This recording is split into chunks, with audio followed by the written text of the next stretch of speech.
Welcome to the Game of Her Own podcast, a podcast about women who work in sports. I'm your host, Jahaan Blake.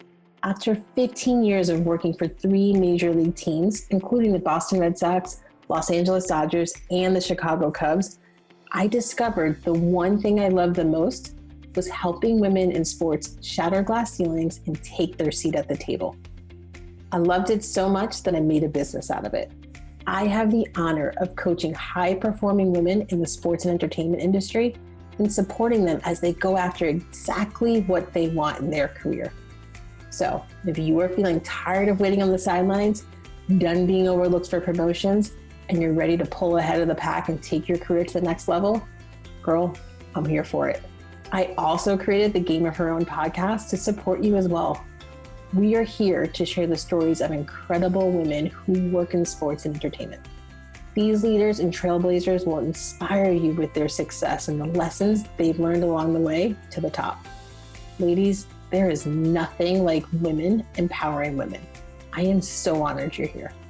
Okay, I'm going to ask you 3 questions. Do you go after what you want? Do you know what you want out of your career? What do you do when you hear no? Listen, you do not want to miss my conversation with Cara Adams. She's the director of guest experience at the Portland Trailblazers. She answers all those questions and talks about exactly what she does. She takes us on her journey and shares why being crystal clear on what matters most to her is so valuable. She talks about advocating for herself and always shooting her shot, and why all of that has led to her having such a fulfilling and successful career. This Howard alum is a total boss, and you're going to love her candid and real advice. All right, ladies, let's jump in. Cara, welcome to the Game of Her Own podcast. We are so excited you're here. Thanks for having me. I'm excited too, girl. Well, nervous, but excited. That's okay. I mean, I feel like nerves are really just, it's excitement. It's just hiding behind something else. It is. Yeah, I agree. I'm ready though. Okay, good. All right. So before we dive in though, take us back and tell us when you first fell in love with sports. I will say it's probably a 2-part answer.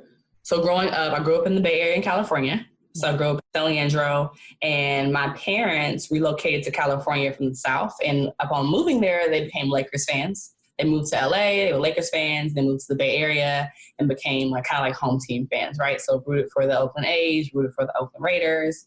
And that kind of became my life, if you will. So not organized sport until probably like middle school, high school, but active when I was younger. So love competition, you name it, double dutch, hopscotch, dodgeball, swimming. Like I was that child, cheerleading, but not until we moved cross country did I kind of fall in love with sport as an actual, I guess, profession or career, if you will. Had the opportunity to have a sport marketing class in high school. And most folks are probably like, that's a thing. But in the very illustrious Loudoun County, Virginia, it was certainly a thing.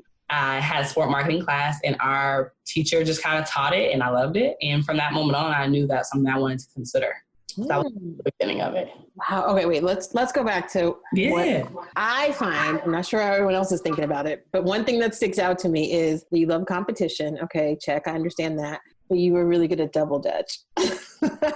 I used to get it in. So single, double dutch, that was my thing. I actually was thinking about it the other day. I was like, I wonder am I still any good? One of my TV shows I've been binging lately, I won't name it because I don't want judgment. The girl was the lead person in the show was double dutching. I was like, I might have to find someone in Portland who can double dutch. I don't know. They ain't out here.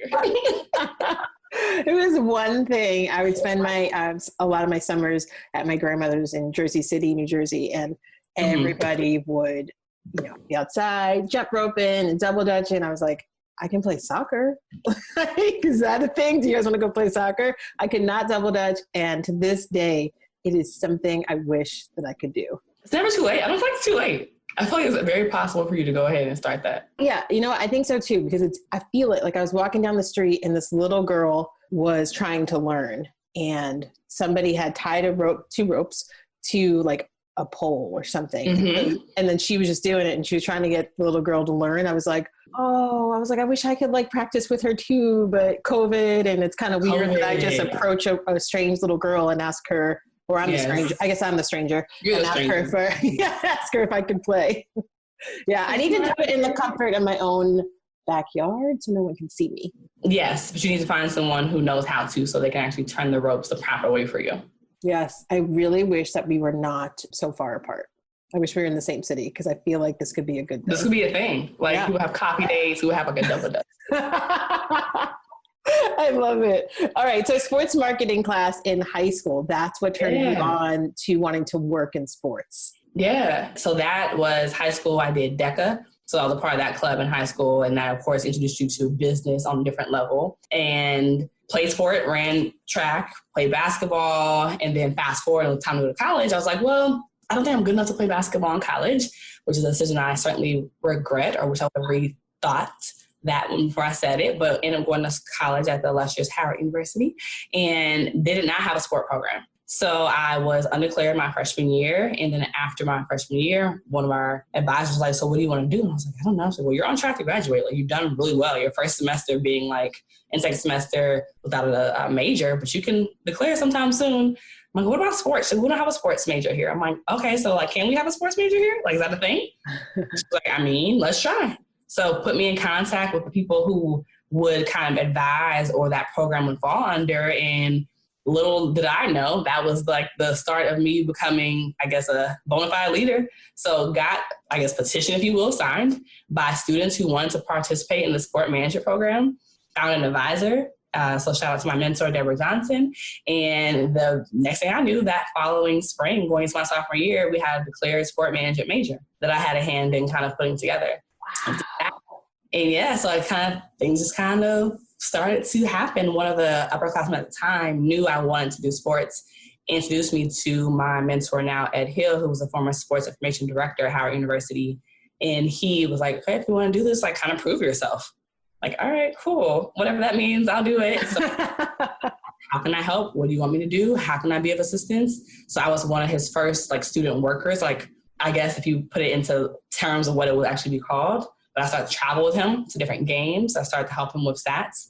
I started to introduce the coaches to the commentators. I started to do, I guess, name pronunciations, if you will, before the games. I used to do family and friend gatherings. I used to help with alumni events. So he kind of set me aboard, if you will, that roller coaster or journey that would become internships and student worker opportunities. Wow, that's so impressive. Your school did not have a sports major, right? Sports communication, sports management, whatever you want to call it. And you went out and petitioned and got it. And that's what you ended up getting your degree in. Yeah. 4 years later. And I graduated in 4 years. I mean, that's really impressive. I mean, that's a great story to tell no matter where you are in your career as you like interview. Like you can talk about how you started it at Howard. Like, come on. That's fantastic. I don't forget about it. I guess I forget about the impact maybe that it had. Because I mean, like, I'm not that far removed. I'm far enough to remove that folks who are there now have no idea who I am. And that's okay. They don't have to know who I am because sometimes you are blessed to be a blessing. So like I did things because I wanted to do it in that moment, but I now know the fruits, if you will, of that labor is still being sown, and also folks are still reaping from it. So I'm grateful for that. I'm also very humble when folks do like, aren't you the girl who helped start the major? I'm like, oh. That is fantastic. Okay. So tell everybody what you do now and who you do it for. Yeah. So I am currently the director of guest experience for Rep City Management, or for the world to know, the Portland Trailblazers. Okay. Capacity, I am responsible for ensuring that the guests who come into our venue or venues, because we do oversee 2 venues. So we have Moda Center where the Trailblazers play, and then we have the VMC, or Veterans Memorial Coliseum, where our Winter Hawks team plays. We'll have smaller events there. We'll have conferences and conventions there, but both spaces are right next door to each other. But it's our responsibility to ensure that the guests who come into those spaces are enjoying themselves, having a great time. If there's an issue, of course, our team's responsibility is to fix the issue. I always try to compare it to hospitality or customer service just in the sports space. So if you go to a hotel and you have an issue, you want to talk to the manager, i.e. in this instance, you talking to me or someone on my team. If you have a food issue, while the food does not necessarily report to my team, it's still our job to ensure that whoever the issue is with is able to accommodate you or to rectify the situation for you. So our job is not necessarily to affect, if you will, the players or the thing on the court or the thing on the floor, but it is to ensure those folks who came to see that item on the floor, that product on the floor, are still able to enjoy themselves and want to come back. So we want to continue to have the impact that we'll have, of course, return visitors and return guests. Okay. Did you always know you wanted to be in the fan experience space? Oh, no, child. No. So if I take it back to my Howard career, I've had about 7 or 8 internships. And one of the stops along said internships was with a wonderful nonprofit that taught high school students during the summer, sport management and sport marketing. In part of that program, the young lady who ran it at the time got us all part-time positions, or placed us in a position to get part-time positions with the Washington Nationals. So I worked there part-time in college as a guest experience representative, and that was the first year the ballpark opened. Now, if you see my resume, fast forward a few years later, I then became the manager of that department. So I can't say that I went into it thinking like, cannot wait to work with people and get yelled at about their issues that I had nothing to do with. But I've always been an operational mind. I've always been a logistics mind. I've always been someone who can hone in on the details and want to know why things happen the way they do, and what I can do in my position to fix the thing. I do believe I am called to problems, so therefore I am called to people. And while customer service is not for the faint of heart, it is most certainly rewarding. So I think I wanted to go into the operational space so I can have a say in the background, right, of the behind the scenes measures that went into place. That just kind of trickled into someone being like, I think you'd be really good at this. I'm like, cool, all right, let's try it. So yeah, I did not see it. I wanted to go into development coming out of college. I wanted to host money and all the things, but that is not the path that we are currently on. So you were just open. You were open to trying it. And I mean, it sounds like you were open to experience with your 7 or 8 internships. Absolutely. Yeah. I was always one to try new things and figure out for me if that worked, right? I never wanted to take anyone's word or anyone's, not necessarily advice. I wanted to find out for myself. And I think that if a parent listening to this, they're probably thinking like, oh, she probably was a hard-headed child. I mean, maybe, if you have some parents, maybe. However, I was also one that wanted to try things. So I interned in development. I interned in nonprofits. I interned with Washington Wizards in sponsorship. I interned at NASCAR in diversity and equity and inclusion under my amazing former boss, Brandon Thompson, who's still leading the path for diversity and equity there now. So I've interned in different places. I've interned in collegiate athletics. I've interned in marketing. So I just wanted to see what were the things that would make me tick. Where could I best be of assistance? Where could I best be of use? And where could I grow also in my own path to where I was going to be? But I say that to say that all those things helped me along the path, right? Like even in my operations or guest experience position now, I still very much have to be able to relate to folks based on the marketing aspect. I have to work with our sponsorship team in different capacities. I have to work closely with our D&I crew in their recruiting and helping hire and things of that nature. So all the things that I've accomplished thus far, every unpaid internship that I took was for this moment and will be for moments to come. So I could better assist someone else. And it sounds to me like you had all these experiences. You wanted to experience it for yourself, which for anyone who's listening, I mean, it's so smart, right? So you want to experience it yourself, feel it, and really understand if it aligns with what's important to you, what your values are, right? If I heard you correctly. Absolutely. Yeah, absolutely. I think there's nothing that I have done thus far when it's come to, I guess, a position, if you will, that I didn't experience first. So as I said, I speak back to my graduate career. So I attended graduate school at UCF in the DeVos Sport Business Management program. And a part of that was we had these introductions. And I'm Cara Adams, and I attended Howard University for undergrad. And when I finish this program, I would like to work in development for college. Like, okay, cool. That's fun. That sounds good. Everyone had a thing they wanted to do because it sounded good or it looked good or someone told them this was the right way to get to the door. So when my time came, I went back east and I worked at Towson University in development for a year and realized that was not my call. I had an amazing team that helped lead me and helped put me in positions to do different things. It wasn't my purpose. I could do it, but I didn't necessarily feel fulfilled. That wasn't the thing that would make me want to get out of bed every morning for years to come. And I know that because I stopped wanting to get out of bed in the morning towards the end of my year contract there. And yourself enough to know that, hey, I tried it and I gave it my 125% while I was there doing that thing. But being able to bow out gracefully and thank that thing for what it served, the purpose it served for you, and knowing that wasn't the thing that's going to continue to serve you move. That's so good. And so I'm sitting here thinking, okay, this is so smart. A lot of people who are junior in their career or in internships, right? And they're just getting in the door are thinking, I'm so grateful to be here. If this doesn't fulfill me, but I'm in the door. I have to keep doing this. I mean, what would you say to them if they were in this conversation with us? Jahaan. So if you are listening to that, don't do that. Please don't do that. So I had a conversation with someone recently, very similar. Folks will always say, I just want my foot in the door. I just want to get my foot in the door.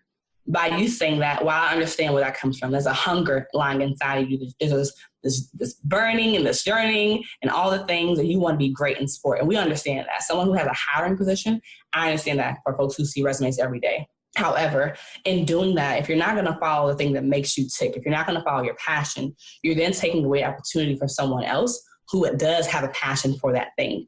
So not just saying, I want to get my foot in the door, have some actual meaning behind that. Have some actual ideas behind that. That doesn't mean you have to know what you want to do, because I didn't. I absolutely did not. But that's why I was open to internships and assistantships and volunteering so much. So do that thing, right? So volunteer, reach out to folks and say, hey, I think I want to do this, but I'm not sure.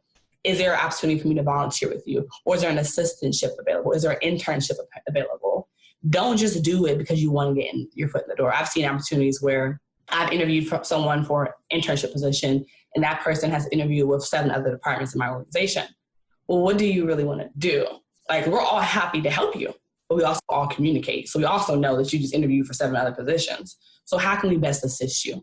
Be truthful with yourself about what that looks like. Don't just sell me a dream because you want me to convince me to buy it. I'm pretty good. My discernment's getting better, so I can know this is not what's going to best suit you. So be honest with yourself and be honest with others who can assist you. So don't ever just be the person who wants to get their foot in the door, because once you get the foot in the door, that's not going to keep you there.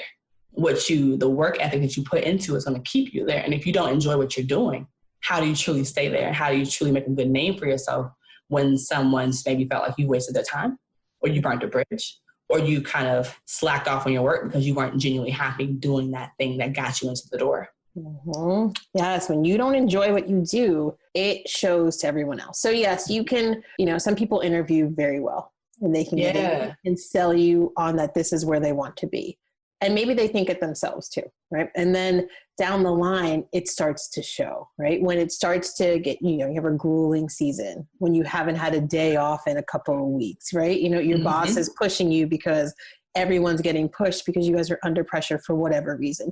Sure. It starts to show if you don't like what you do. If you're not fulfilled, it'll start to show, and then it reflects poorly on you, right? Absolutely. I could not agree more, especially, and I wouldn't say it depends on where you're located, but we both worked in baseball. We know we have long homestands in baseball. You might have 30 days, and out of those 30 days, you might have 23 of them or 22 of them full of baseball games. So if you're in a space where you have to see folks every day, all day, multiple times a day, work with different departments, and you're truly not enjoying it, that is the quickest way to tell someone's just kind of wasting your time, and you can't get time back. So don't ever waste it.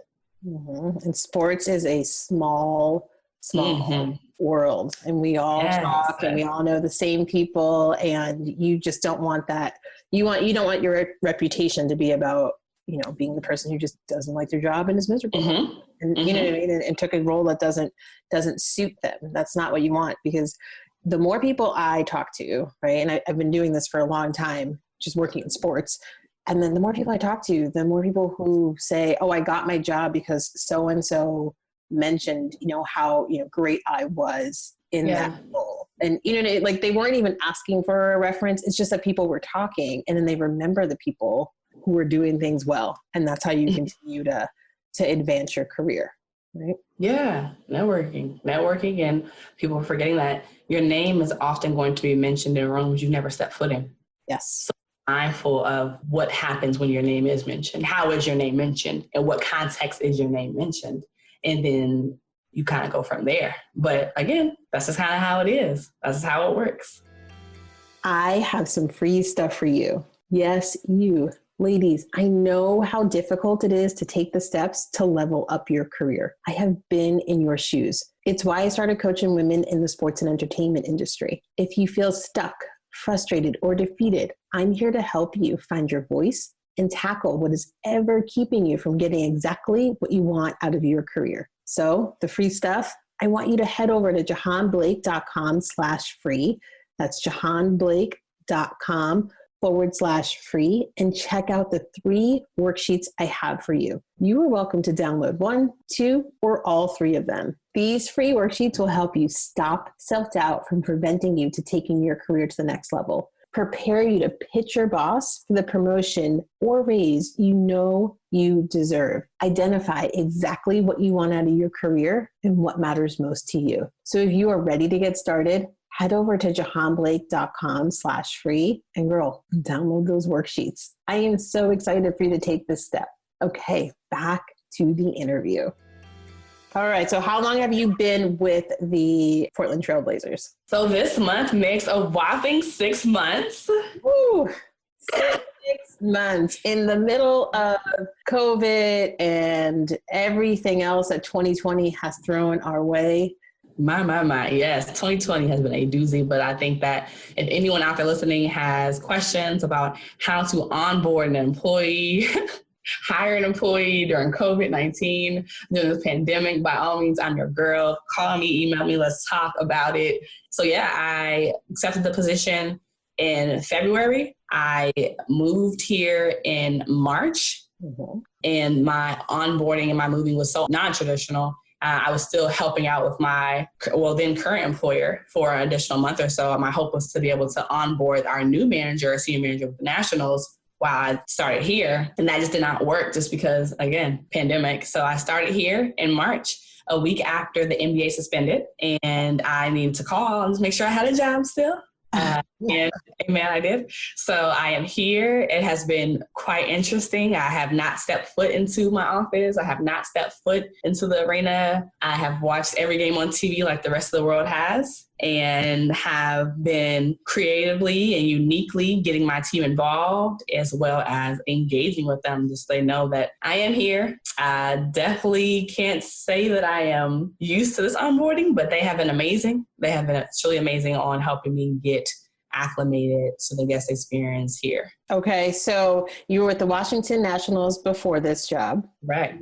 Took this job, moved in March in the middle of COVID. Okay, aside from COVID, right, what were and you still had a job, which is great, like you said, that's yes. Right. What was your biggest fears as you were making this move?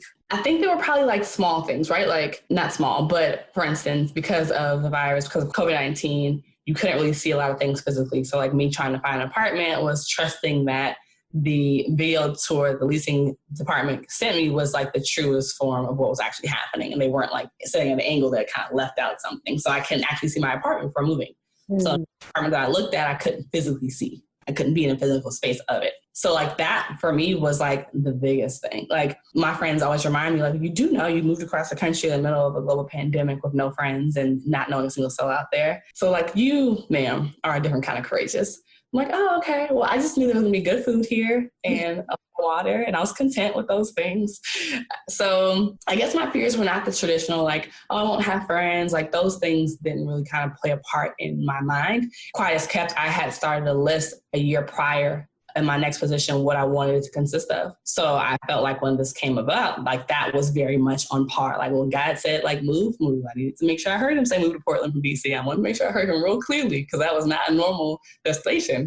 But I had very much made a list, and I wanted to ensure that all the things on that list were going to be checked off in my next, not only position, my next city as well. So I was very much at peace with my arrival here. And I say that and I guess that kind of answers the question in a roundabout way. I didn't have a lot of fears. I didn't have a lot of traditional worries about, will people like me, or will I find a friend, or will I find a church home? I felt like all those things were going to come in its time. I just knew the core things of what I felt like I had prayed for and wanted for myself were very much aligned. Mm-hmm. What inspired you to create this list? I don't want to give credit to the wrong thing or person, but I believe it was like a combination of a church sermon, podcast, or a conversation. I usually do vision boards every year, tone for my calendar year. And while I had not done one this year, I had done one like the past, 3 or 4 or 5 years consecutively.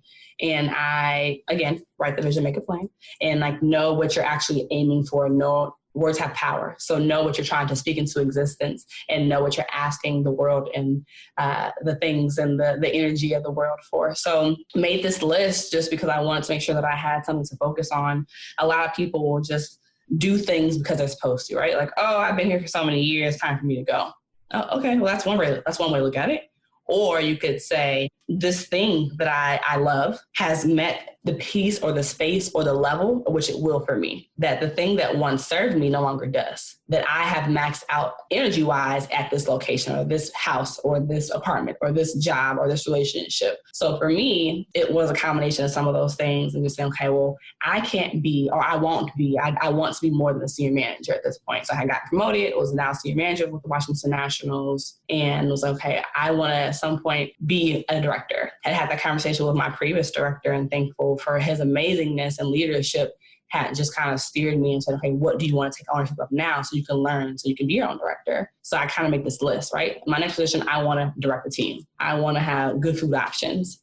I want to be able to hop on a plane and get to whatever city my heart desires. I want to go somewhere I've never been to. I want to be in a space that I know little to nobody. So I could be forced to be my own best friend and go from there. So I made this list and kind of just focused on it and prayed on it for almost a year, honestly.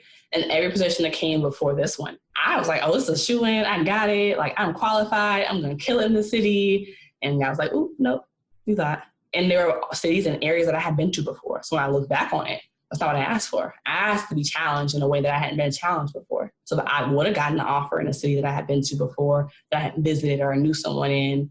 Would that have really served the purpose that I wanted or that God wanted? Probably not. So that's why I ended up in Portland. I mean, for multiple reasons, but the list hit the marks. It hit the marks of the things that hit the mark of working and being led by someone who wants me to grow and doesn't want to stunt my growth, who's open to giving more responsibility, who's diverse in their way of thinking, working for an organization that can admit their flaws and go on from there. So there's just different things that I don't want to harp on the list too much, but there's just different things on that list that I really focused on and honed on. And from the first interview, I was very transparent with that. I was very clear about what I wanted, what I expected, and what I was not going to budge on. And I say that to say that when you go into a process so authentically, then you are okay with whatever that outcome may be. Yes. You know, I love this list because I feel it almost becomes like a scorecard when you're interviewing with other organizations, and it keeps you honest and true to yourself when you put it down in writing. Because some of these offers, you made it interviewed and it just seems so exciting, and it was, the director role, or maybe it was higher,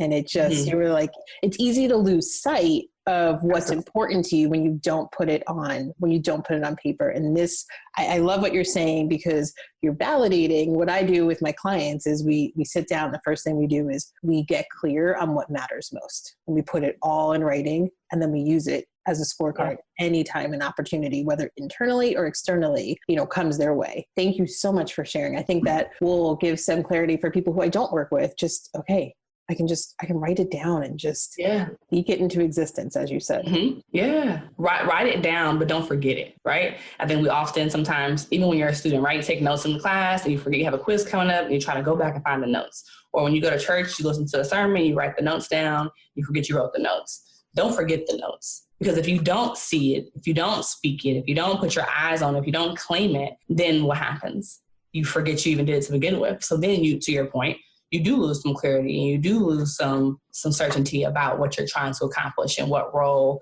and what space you want to be in. So look at that list, continue to speak life into that list, and continue to be upfront about that list. Let that list speak to your first interview conversation. In that first call, what are you looking for in a position? Because that usually always comes up. Let's discuss it. Let's discuss my list. Let's discuss the things that I won't budge on or that I won't compromise on. And that doesn't mean you're prideful or have a large ego. It means that you're certain about yourself and the things that you want to benefit you, because you can't go somewhere that you're not going to be truly happy. Mm-hmm. This is good. I feel like we're at church. Okay.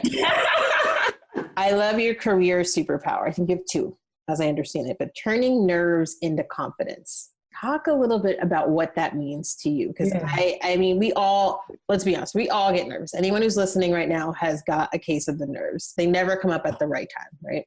So how do you do that? How do you turn your nerves into confidence? So there's a bout of, I wouldn't say I have a worst case of anxiety. I think I am very type A. I am a true Cancer. I have a lot of control things happening in my mind.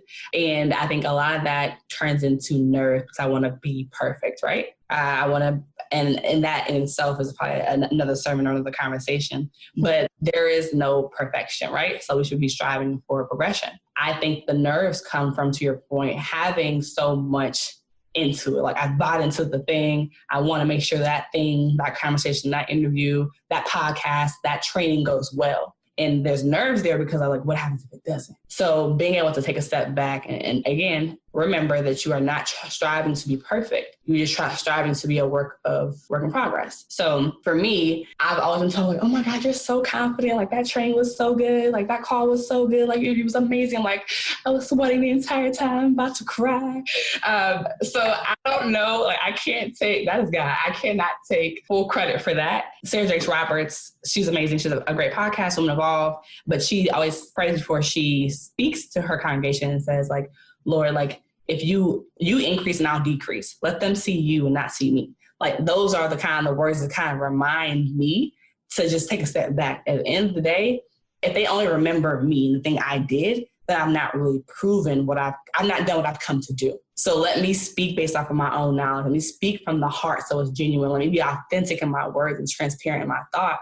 So hopefully that is coming from a space that's bigger than me. So I've done trainings and I've done classroom teachings, or I've done speakings, or I've done conversations where folks are just like, oh my God, you were so confident. I'm just like, yeah, thanks, girl. So I'm grateful for that. I'm humbled by that because not going into it, I did not feel that way. So I may have been overly nervous, or I may have been overthinking conversation or the thing, but that just kind of switches it. So I think that if you are able to just take a second, breathe, and remember that everyone's different. So if there is a higher power or a higher being that you believe in, pray to, or value, focusing that attention on the thing. Everything that you need to do the thing, to do the job, to do the training, to do the conversation, to do the podcast, to do the sermon, you already have inside of you. So if I focus on that, if I remember that I did not get asked to do this because I was ill prepared, but only because someone saw something in me, then I'll be okay.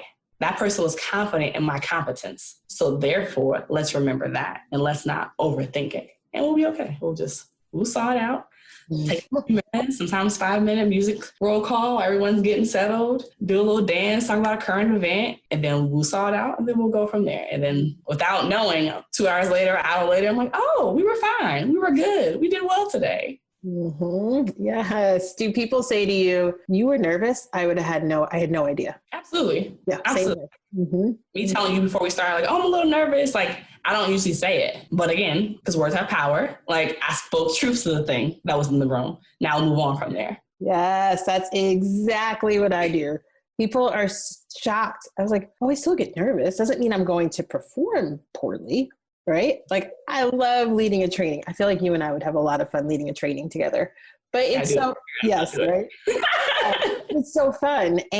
But every time, like, I mean, some of them are just turnkey too, right? Like, depending on the client, just doing the same sort of work. And I get nervous, sweating, hot, but when I'm done, I'm like, whew, I knew it was good. And I didn't think I was going to be, I don't know what the nerves are from, but it's something I've had my entire career. And when I finally did my best work is when I just embraced them. And really what your superpower is, right? It was when I finally learned how to turn them into confidence. So yeah, it's funny. My junior or senior year, I forget. I was like a starter on our basketball team throughout like high school. And I remember like towards the end of maybe like my junior year, my basketball coach like started sitting me, and he's like, "I'm not starting you no more." I'm like, "Why?" He's like, "You, for whatever reason, like when you get out there and you start, like you're not able to do what you need to do. But if I sit you on the bench for like that first minute or two, you somehow just gather yourself and come on in. So I feel like for me, my nerves started years ago. Before every track meet, I would get nervous. Before every basketball game, I would get nervous. But he was able to see, like, just give her a second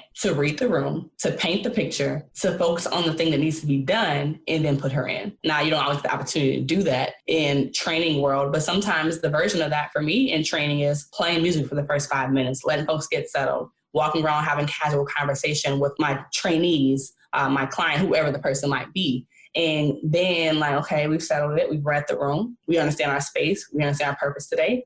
Now let's go ahead and go into the thing and let's shut it down and kill it. Yes. Literally, I was just like, oh, it's like you saw what I was doing. That's what I do. I play the music. I walk around. I get to know the people I'm about to train, right? Like, it's a couple hundred people. Well, you know, I try to just meet the people, especially the people who sit up front and the people who sit in the back, right? You just want to get to know who all those people are. But I love those tips. Those are really good. All right, let's talk about advocating for yourself, showing your value. New team in the middle of COVID and you haven't even been to your office yet. How are you doing that? I have never been someone who's kind of coward or shied away. I've never been quiet. I'm not an introvert.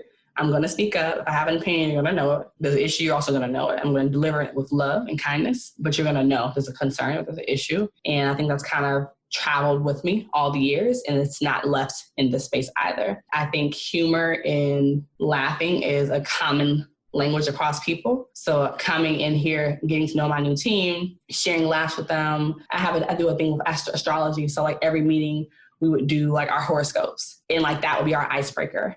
And that became normal to them. So like if I didn't do like, what's wrong? Are you okay today? You didn't do our horoscopes. Like, what's our horoscopes for today? And then that would lead to a conversation about a thing or a family reminder, or me being vulnerable with them about either family illnesses or relationship battles or concerns with my last position would make them open up more. When folks see you're more vulnerable, then of course they'll be willing to do the same thing with you. And they were in an interesting space where I am the third director in 3 years. So already going into it, there's a bit of a work trauma there.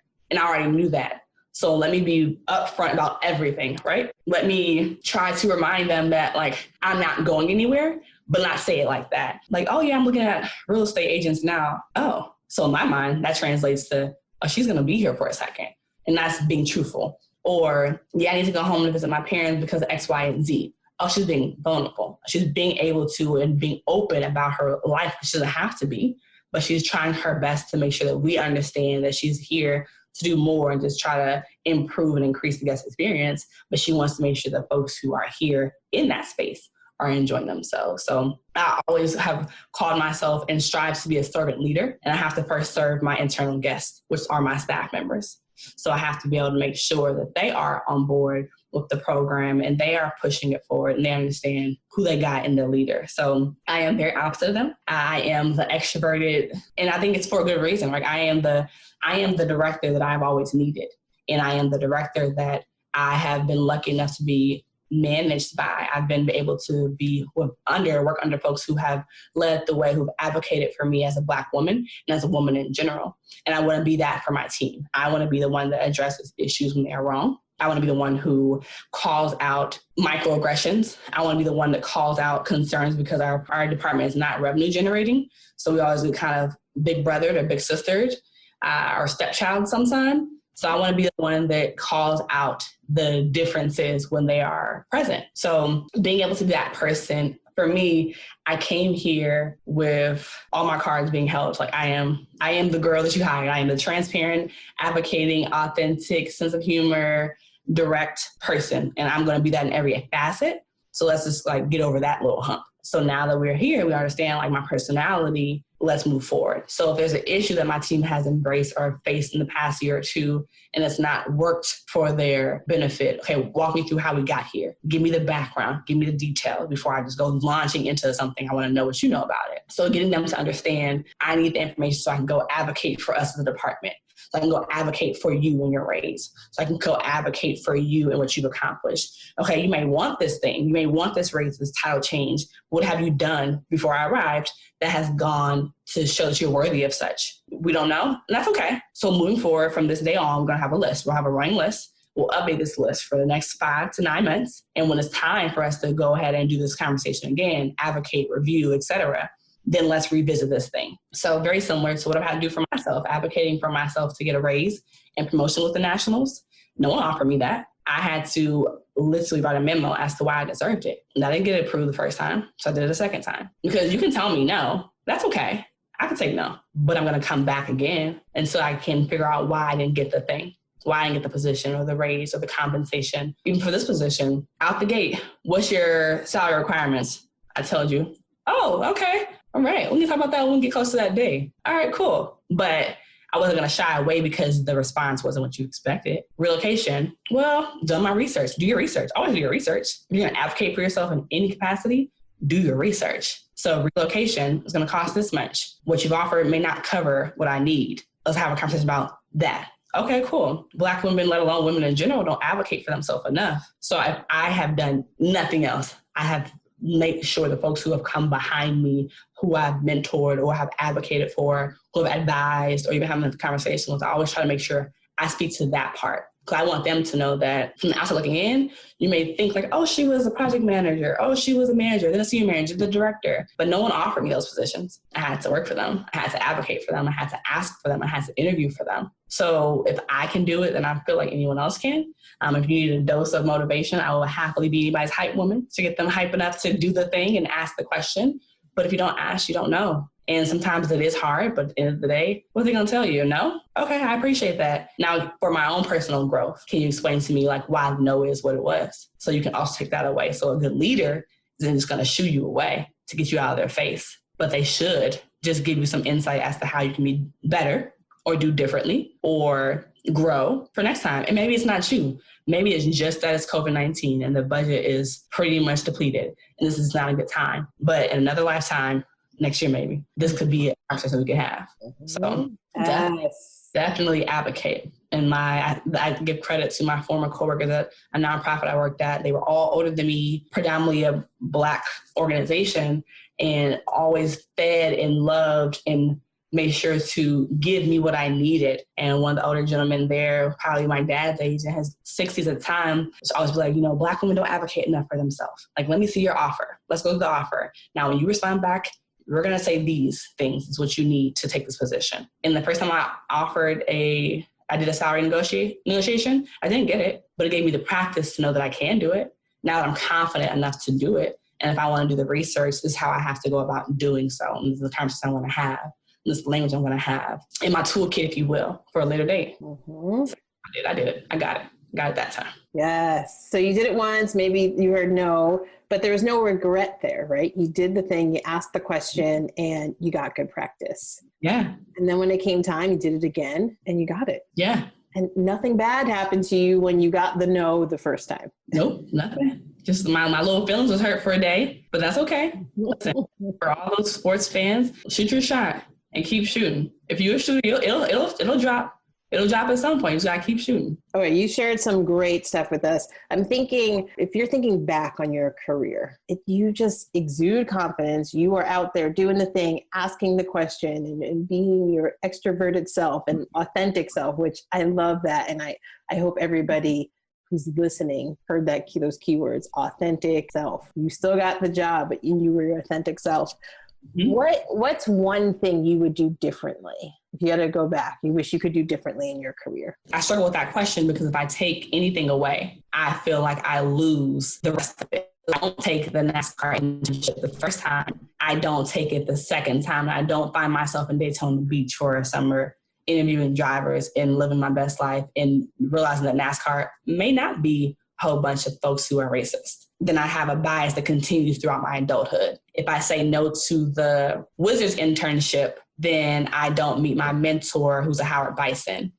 So I don't know where along the line I could have done differently. Like one of my best friends and I, we jokingly say that if we did one thing differently, we would go and find a dual master's program for our graduate degrees. And there's programs now, and there probably always has been, that offers like an MBA and a PhD, or a master's in something and a PhD. So thinking that maybe that would be the only thing I would have done differently is like, maybe I would have gotten a PhD instead of 2 master's degrees. But like, that's like, for some people, like, well, they only have 1 degree. Like, okay, Cara, like, we get it, girl. But like, that's the one thing I can say that I think about. But if I don't go to grad school and I don't meet the amazing Dr. Bill Sutton. I don't meet the amazable, incomparable Richard Lapchick. I don't meet the people who kind of had a hand in mentoring and advising me. I don't meet two of my best friends to this day. So I struggle with that question because I am one of destiny and things that are being divine in your path. And I do feel like every rejection, I still have my first rejection letter from Tulsa. I went to the University of Tulsa. I was going to go there. I still have the first rejection letter because for me, that was the motivation that sometimes you have a no, but that's okay. You'll keep going. You'll live. You can cry about it today, but tomorrow you have to get back up again. So I don't know, unfortunately. I feel like that's probably a cliche answer, but I don't know what would be the one thing I would do differently or I would turn. I'm grateful for every no, every yes, every mentor, every advisor, every friend along the way, every encouraging word from people who didn't know me, but knew someone who adored or loved me or mentored me and therefore wanted to see me do well. So offered a word of encouragement or picked the phone and called someone about an internship on my behalf. Mm-hmm. That's a fantastic answer. And I love that outlook. It's a great answer. Thank you. Now, if someone wanted to get in contact with you, how would they go about doing that? Yeah, so LinkedIn would probably be a good start. So LinkedIn, so it's Cara M. Adams or Cara Adams on there. So I think it's /KM Adams. We have Twitter, we have Miss, so MSK_Adams, Miss K_Adams there. And email, I'm happy to respond to or correspond with anybody on email. So that's Cara.Adams@Trailblazers.com. So it's Cara, Kara.Adams, ADAMS @Trailblazers.com. Fantastic. Thank you so much for all this time. I really appreciate it. You're so welcome. I am grateful for you for what you're doing, the space you are in. So kudos to the work you're doing. Some gems to leave to the listeners.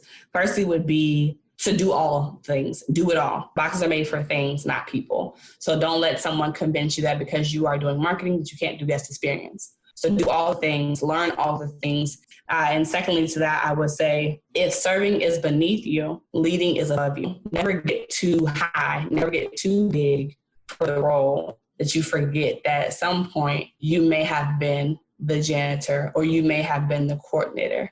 I always say I'm a respecter of people, not positions. Because at the end of the day, the person who makes $8 an hour could be the gateway or the gatekeeper to the person who makes $800,000. So respect everyone across the board, not for what they can do for you, but because they're a human. I do appreciate you and all that you are doing with this platform. And I hope we can do it again sometime. Me too. I feel like you should drop the mic and just walk out right now. So what did you think of this episode? Do you know another woman who works or is aspiring to work in sports? Would you do me a favor and share this with them? It would mean so much if together we could support and inspire other women on their journey. And let's stay connected. I love meeting and talking to new people. Follow me on Instagram @Jahaan Blake and join the free Game of Her Own community by visiting jahaanblake.com. I can't wait to meet you.